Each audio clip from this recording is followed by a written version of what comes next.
In 324 BC, 3 years after the expedition set off, he delivers the ragged remnants of his army back to Persia. After months spent consolidating the empire and reorganizing his army, Alexander sets in motion the plans for a new invasion. This time he will expand his empire to the west by leading an assault into Arabia, North Africa, Sicily, and Italy. But before he can begin his next conquest, disaster finds the indestructible Alexander's Achilles heel. The man who has survived countless life-threatening battle wounds is struck down by a common disease, malaria.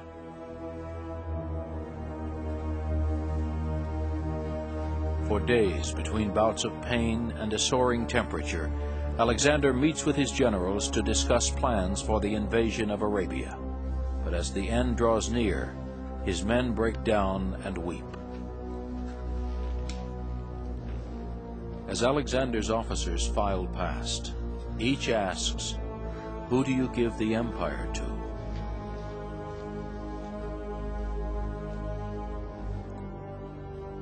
"The strongest," is his enigmatic reply. But who among them could approach such genius and daring, or inspire such loyalty? Alexander died on June 10, 323 BC. After 13 years of fighting, he had conquered 2 million square miles.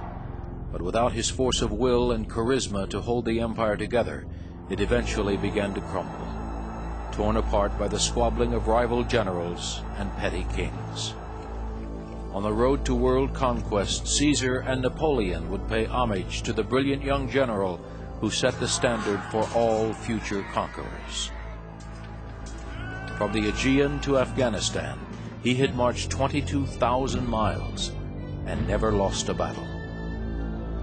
He planted the seeds of a culture full of vitality and new ideas, and left in his wake the roots of a new civilization. Builder of cities, warrior, emperor, hero, God. 2,300 years later, his name still carries thunder.